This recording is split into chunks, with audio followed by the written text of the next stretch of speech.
তারাবির নামাজে যাবেন, 8 রাকাতের পিছনে না পড়ে 20 রাকাত নামাজই পড়বেন। 20 রাকাতই নবী করিম সাল্লাল্লাহু আলাইহি ওয়াসাল্লাম পড়েছেন, সাহাবায়ে কেরাম পড়েছেন, ওমর রাদিয়াল্লাহু তাআলা আনহু এই সুন্নতকে বাধ্যতামূলক করে দিয়েছেন। 8 রাকাত, সব হাদিস বুখারী মুসলিম, সব হাদিস 8 রাকাত। যদি কেউ 8 রাকাত তারাবি পড়ে, 20 রাকাত পড়ে, কোনোটাই সমস্যা নাই। 20 রাকাত তারাবি ওমর ফারুক রাদিয়াল্লাহু তাআলা আনহু থেকে বিশুদ্ধভাবে প্রমাণিত হয়েছে। আমারে জিজ্ঞেস করছে, হুজুর আপনি কয় রাকাত? আমি বলছি আমি 42 রাকাত। কয় হ্যাঁ 42 রাকাত। আমি বলছি সাহাবায়ে কেরাম কেউ কেউ তারাবি 42 রাকাত তো পড়তেন, তবে রাসূল সাল্লাল্লাহু আলাইহি ওয়াসাল্লাম পড়েছেন কয় রাকাত? কয় রাকাত? এই 8 রাকাত ওনার উপর ফরজ ছিল। 20 রাকাতের হাদিস জাল, সারা দুনিয়া পড়ছে, যে সারা পৃথিবীর মানুষ পড়ুক, হাদিস জাল, এর সাথে কোনো আপোষ নেই।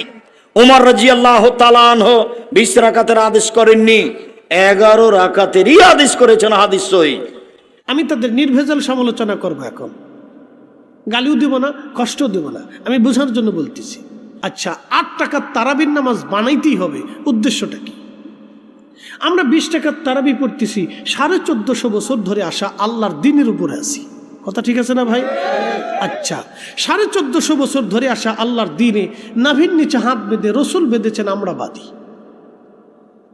1450 বছর ধরে তো আমরা নামাজ ঠিক করতেছি, তাহলে হঠাৎ করে এসে বুকের উপর বাঁধাইয়া আমার এলাকায়, আমার মহল্লায় মসজিদ আলাদা বানাইয়া, মাদ্রাসা আলাদা বানাইয়া, গোরস্থান আলাদা বানাইয়া, মসজিদের ভিতরে ঢুইকা মুসল্লি বুঝাইয়া বুকের উপরে হাত বাঁধাইয়া, এই ফিতনা বাঁধানোর অর্থটা কি হতে পারে? উদ্দেশ্যটা কি?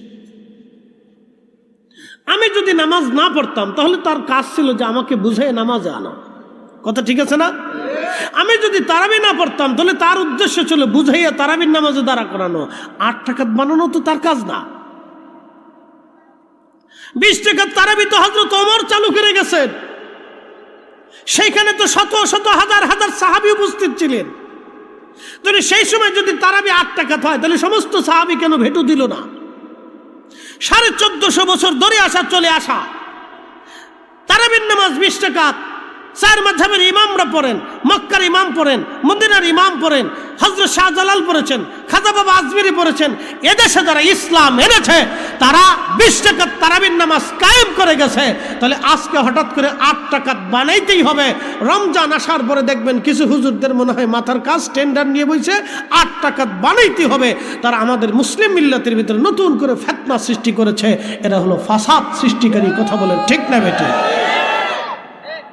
এগুলি প্রশ্রয় দেওয়া যাবে, ঢুকতে দেওয়া যাবে, প্রশ্রয় দেওয়া যাবে না। সাবধান, প্রশ্রয় দিলে কিন্তু আপনার সমাজ নষ্ট করবে, বাড়ি নষ্ট করবে, ঘর নষ্ট করবে। বলে কারণ কি? নতুন মতবাদের তো দরকার নাই।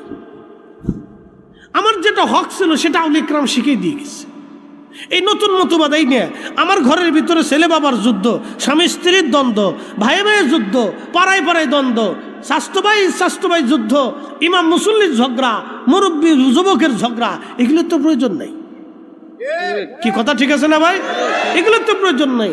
আমরা হালাল খাই, হালাল জীবন গঠন করি, নামাজ পড়তেছি, কালেমা ঠিক, ইমান ঠিক, আকীদা ঠিক, সব ঠিক, নতুন করে এসে ভেজাল বাড়ানোর কি আছে? এল ফিতনাবাজ। এই জন্য আল্লাহর ফেরেশতারা সেই দিন বলেন, ক্বালু আতাজআলু ফিহা মাইয়ুফসিদু, আপনি কি এমন জাতি পাঠাবেন তারা শুধু ফাসাদ বাঁধাবে, বিশৃঙ্খলা করবে, হাঙ্গামা দাঙ্গামা সৃষ্টি করবে? কথা বোঝাটা অত্যন্ত জরুরি। প্রিয় উপস্থিতি আমার, সেই দিন সমস্ত ফেরেশতারা বলল, আল্লাহ আপনি এমন কি জাতি পাঠাবেন যারা ফাসাদ করবে? শুধু ফাসাদ না, ওয়ায়াসফিকুদ দিমা,